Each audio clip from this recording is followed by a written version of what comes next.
What is up, Pitt fans? Thank you so much for tuning in to Inside the Panthers on YouTube. My name is Stephen Thompson. Alongside my partner, Jack Markowski, we are here after the Pitt Panthers have fallen 91-58 on the road to Wake Forest. It was a brutal game in a big game for the Panthers. It was a big-time matchup, billed as a big-time matchup going into tonight, a battle of two bubble teams, a battle for sole control of fourth place in the ACC. And the Panthers just laid an egg. I think that final score, a 33-point loss, will tell you just as much, but it was much uglier than it seemed. The Panthers just really didn't do anything very well. I mean, really only one guy on the roster had what you could call a decent night, I think, and even that is generous. And the Panthers just laid a complete egg in a huge game. Jack, watching this game, where did you think it really stuff started to go wrong, and what were your kind of biggest takeaways from this game, watching the actual basketball on the court itself? Because we're going to talk about kind of the bigger picture a little bit later. Yeah, I mean, I think everything that could have went wrong did go wrong, essentially. It's a tough opponent on the road who had a perfect record at home coming in and still does, obviously. But I don't think that excuses this performance. I think it's, one of their worst over the past couple of years. They shot 29% from the field, 27.3 from three-point range. Like you alluded to, Leggett was the only guy who really showed up. He was also the only player who shot above 31% all night outside of Federico, who only had one attempt. And I think the only positive you can take away is that they were active on the offensive boards. They had 16 on the game, 18 second chance points, but even that's sort of picking at straws, honestly. I think a big reason that they really fell short was Pinson being shut down. Cam Hildreth did a pretty good job on him all night, especially in the first half where he had really no looks from any area of the floor. And then when you want to talk about the defense, Wake just had their way with Pitt all night. Shot 60.8% from the field, 50 from three, which is ridiculous. They had fantastic ball movement. They were getting into the paint with ease, drawing contact, getting to the line where they were 19 of 20. Their depth showed up. They had 21 bench points. It really was just everything compounded into a nightmare scenario for Pitt. You do have to, tip your cap to Wake Forest. They played well. They're a tournament level team. They showed that tonight. And Pitt really just, they have to bounce back. Considering the magnitude, this loss came at pretty much the worst time, considering how they played. There's really not much else to say. It was just all negative for Pitt tonight. Yeah, I think it was pretty clear coming out of of halftime that it was just not Pitt's night. They were only down 12, and you felt like they were pretty fortunate to only be down 12 going into halftime. And then I believe Wake made 8 field goals before Pitt made their first in the second half, and a 12-point lead ballooned to 20 or more. And Wake was making some pretty ridiculous shots. I don't want to excuse Pitt's defense because it was pretty bad. I mean, this is a team that has defended the three about as well as anyone in America all season long. I think they came in tonight allowing the 18th lowest three-point shooting percentage to opponents this season of anyone in Division I. And they just weren't connected on shooters. They weren't staying in front of the ball. And again, Efton Reed started to wreck the game a little bit. The Panthers couldn't cover him one-on-one. When they had to double, they were bringing help from the strong side, and he was just making simple passes out to open shooters for three-pointers. And Wake did what they did best in a building where they are 13-0. You said we're now 14-0, like you said, this season, and they just looked unendingly comfortable shooting on their home rims. And then on the offensive end, I mean, it was a maddening night. I mean, think even shots that the Panthers typically make just didn't fall. And this team that had been so good on the road, one of the better road teams in the conference, and really even in the country, just kind of fell flat in an environment that they were typically pretty comfortable, that they had been pretty comfortable in coming into this game. And, I think you want to call it a fluke. You want to call it just, a couple teams, Wake really playing to their strengths on a certain night, and Pitt just completely falling out of everything that they do well for a night. But that really doesn't matter. I mean, a fluke is a fluke, but it's still a 33-point loss on the road to another bubble team, a missed chance to pick up a quad one win, a missed chance to keep climbing up the ACC standings, take over sole control of fourth place in the ACC standings after Syracuse holds on to beat NC State earlier in the evening.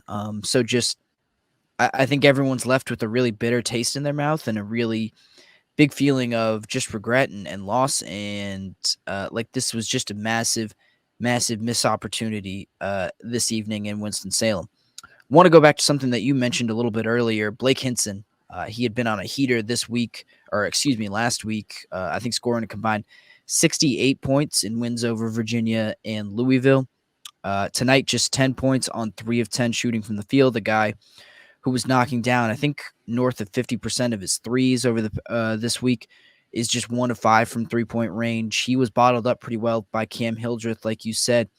Did you see anything different in the defense from Wake? Did you see anything different from Hinson? What led to this off night from a guy who has been as hot as anyone on the planet, had been, the planet in college basketball? We could maybe say the planet, but a guy who had been dominating teams has all of a sudden just kind of went ghost. He just was a non-factor really at all.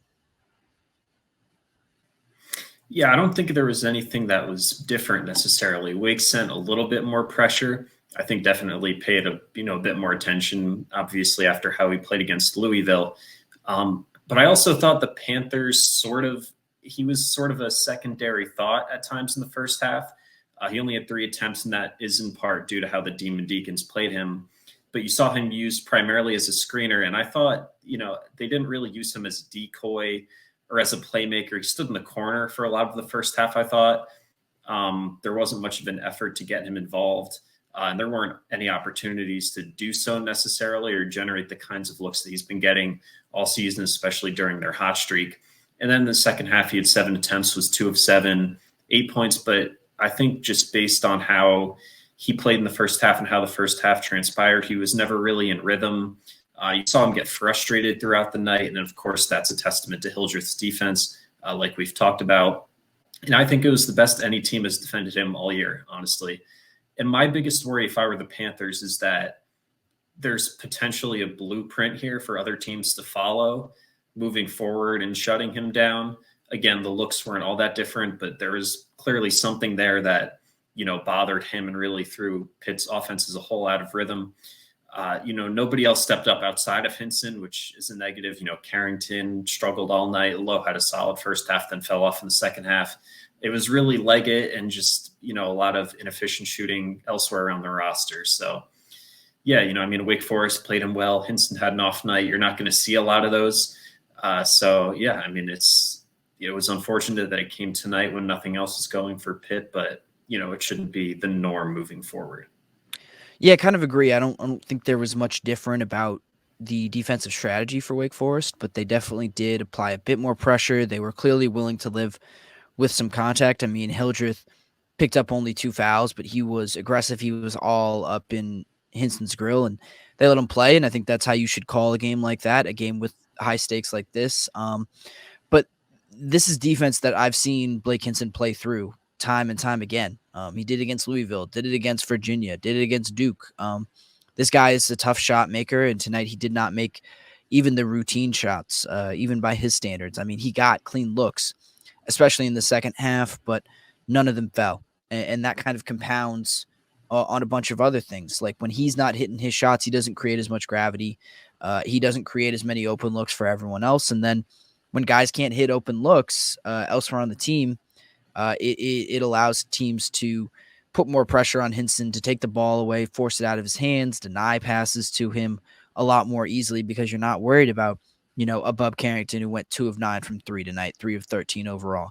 You're not worried about Zach Austin who went 0 for 5 from 3 tonight. And then, there's really no one else on the roster who is really a significant scoring threat outside of that. And even Jalen Lowe, who went 2 of 2 from 3 in the first half, I believe, but he ended 4 of 13 overall and 2 of 5 from 3. There were just no offensive threats anywhere else, and it became that much easier to focus your defense on Hinson because he's really the only guy who, can shoot himself out of a slump. I feel like you can kind of tell when it's not going to be a certain guy's night for most of the people on this team, but Hinson is a microwave and can get hot quick, and they prevented him from even seeing anything really go down very easily. Everything was tough on him, and like you said, the frustration started to show, and he just did not play through contact, I thought, and through a really concerted defensive effort as well as he had in previous games. I mean, I think particularly against Louisville, obviously when you drop 40 points, but even against Virginia, I mean, it was less true against Duke, but I feel like during this hot streak, especially later in it, Hinson had become a much better driver. He shot the mid-range well. He was more creative, finishing around the basket and in the paint.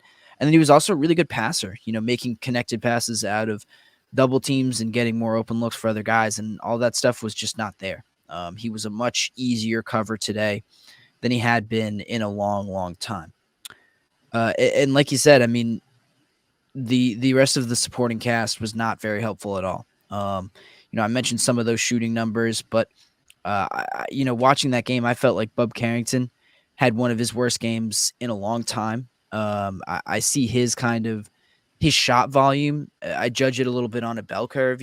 Like you need him to be aggressive to a certain degree, or else he starts to get too aggressive. And I thought that's what he fell into tonight, where he was trying to shoot this team out of a slump, trying to play a little bit of ISO ball and a little bit of hero ball.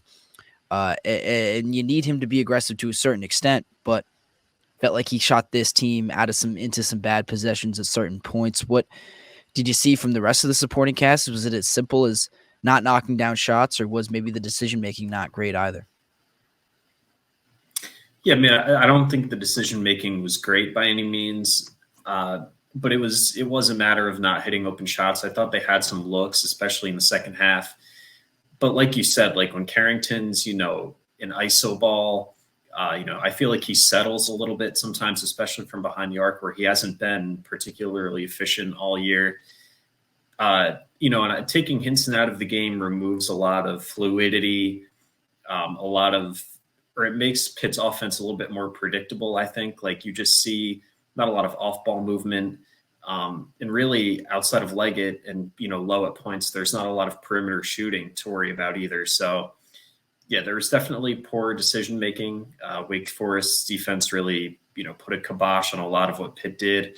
I don't think Pitt game planned particularly well to put, the supporting cast in the best possible, spots when Hinson, wasn't going well. I didn't think there was a ton of adjustments either. I don't know how much of that you can really tag on Capel, because I do feel like he's been pretty good in that department all season, especially recently. So, Carrington, like we said, and Lowe both had poor nights. You're going to get that out of your freshmen, turnovers, poor shooting. And really, it can't become a trend. You have to buck that moving forward, because there isn't any time really for any more slip ups, unfortunately. It's the hole that they've dug themselves into now. And yeah, I think it's just, there's a lot to learn from tonight's performance when they watch the film on what not to do moving forward. So you just hope it's a real learning experience for them. Yeah. And I talked about Carrington. I felt like his decision-making was not very good tonight, but I mean, Pitt shot 62, took 62 shots tonight, 33%, 33 of them came from three. That's obviously over half. And I feel like that's not a winning formula for them. I mean, when Zach Austin is shooting 5 threes, I feel like something's gone wrong.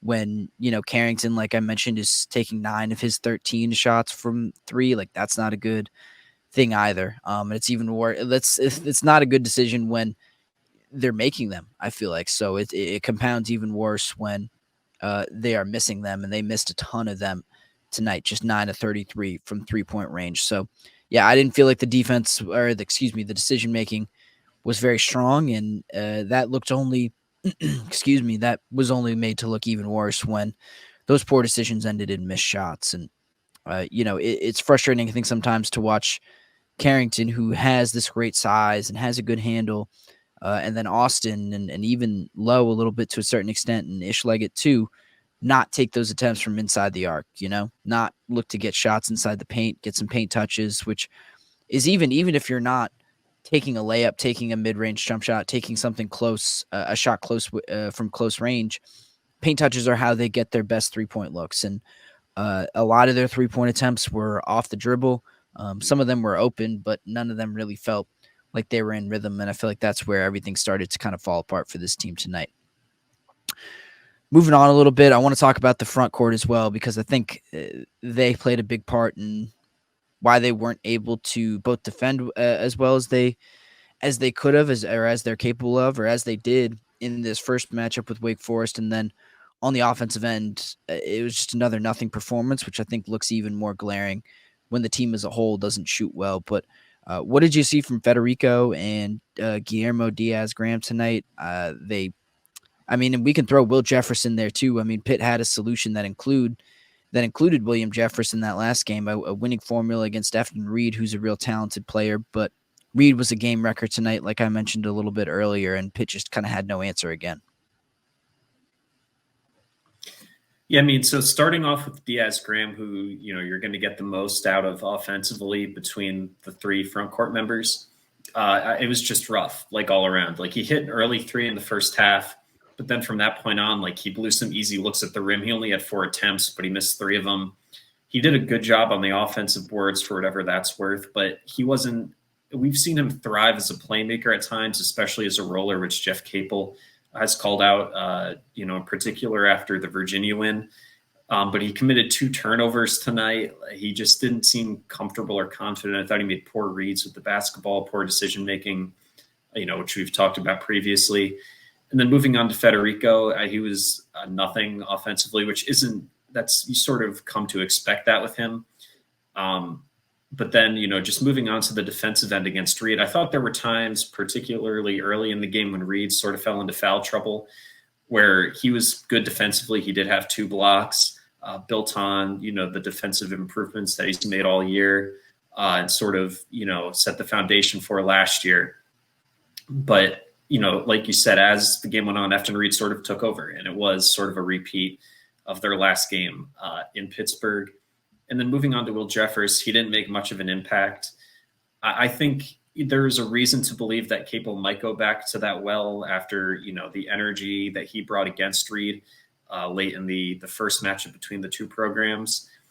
But I think it's pretty clear that Steve Forbes probably game planned for it. Efton Reed was ready for it, and it just wasn't going to be as effective as it was when he pulled that out of his hat the first time. So, overall, the shortcomings of the front court continue to be magnified, especially when the team loses, and they have a big part in that. It's not that they're just being lumped in when the team's doing bad. They play a pretty serious part in that, especially defensively, in my opinion. It's an issue that's plagued them all year. 0 consistency. There's not a ton of depth. Offensive contributions, unless Diaz-Graham is shooting well from behind the arc, are almost 0. And unfortunately, it's going to continue to hurt the team. That's just how they're built. Yeah. And I was, I think, I don't want to say stunned because, like you said, the lack of offensive contributions outside of Diaz-Graham being able to shoot is kind of a fact of life for this team. But they get so many opportunities underneath the rim that they're not even looking at the basket to try to even take a layup, to try to even attempt a close range shot. And they're passing it out to shooters who are just clanging threes off the iron. It was not a very good night. And, if you're not defending at a super high level, if you're getting, beat by Efton Reed over and over again, you got to give me something on the offensive end. And you pointed out the offensive rebounding from Diaz-Graham, which was really solid, but that doesn't really matter much when it's not being turned into buckets, when you can't get some easy offense off those offensive rebounds. And I know they scored, I believe it was 18 points, right, off of second chance points. 18. But, they could have had, I think that is also a product of how many shots they missed, like they missed, I'm having to do some quick math here, but I believe that's 42 shots.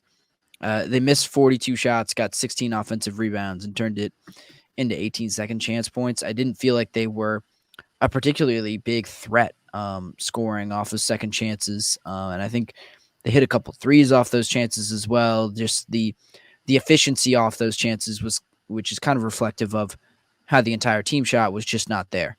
They just weren't really good enough in that department. And I felt like it's another problem that the front court continues to be an issue. There's a way that they can be valuable. There's a way that they, can play good enough defense, that they can rim run, that they can make those easy shots to make things easier on everyone else. But this front court just did not do that today. It was another almost complete 0 from the front court today. And not having the curveball of William Jeffers be effective against Efton Reed was making that even more glaring, an even bigger issue. Well, we've run down basically everything that went wrong in this game. We can kind of move on to maybe some bigger picture questions about this team, and I'll start with a pretty broad one. But does your confidence level change in this team? Does your opinion of them or what they're capable of or what their ceiling is change at all? Is it different from what it was prior to tip off tonight? So I think it's like you said, it's easy to pass this off as a fluke. And on one hand, I do think that's true because they have built up enough goodwill for me to briefly look past a performance like this, or at least a loss.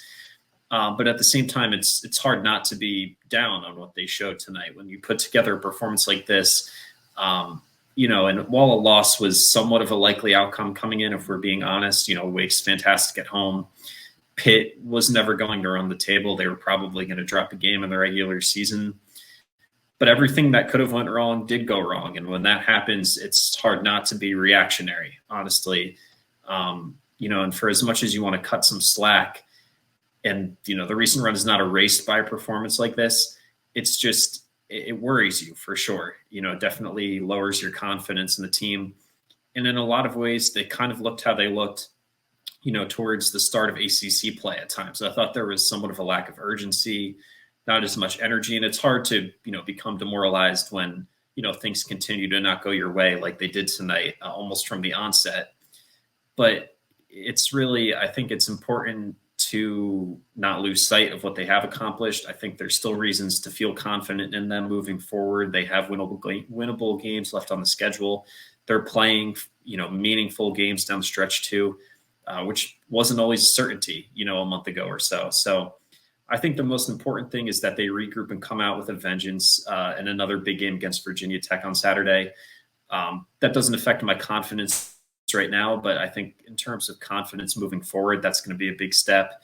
They can't afford another slip up. Now they have to lock back in. So we'll see how they respond. My confidence is definitely lowered, but I think in the long run, I still have enough confidence in what Capel and the roster can put together.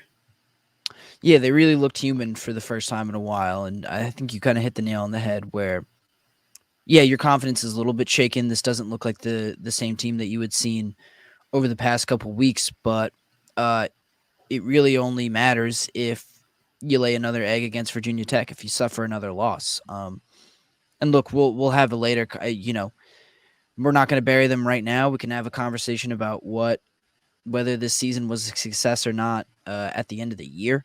But I think you make another good point about the fact that they are playing meaningful games in February and likely into March as well. So this team, it's hard to get completely down on them, even if your confidence is shaken. And I think, any kind of depreciation in what you think of this team really only goes as far as what they're able to do against Virginia Tech later in this week on Saturday when they come home to the Peterson Events Center. So, I mean, a lot to be negative on tonight, but not necessarily, the worst, not necessarily burying them as we stand here right now. Moving on to kind of what everyone's been talking about the last few days and to a guy that everyone's been talking about the last few days.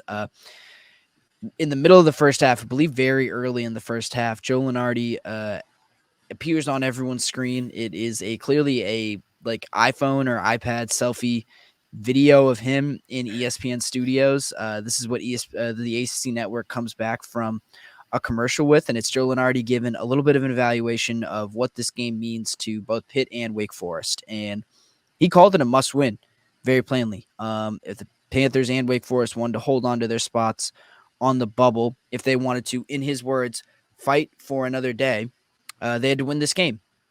Pitt didn't win this game. Do we think that Pitt doesn't have a chance anymore? Do we think they're completely knocked out? No, we addressed this a little bit, kind of alluded to it, but what do you make of Pitt's NCAA tournament chances right now? Because it doesn't seem like Joe Lunardi is very high on them. Yeah, I thought that comment was a little bit puzzling, I guess, to put it lightly.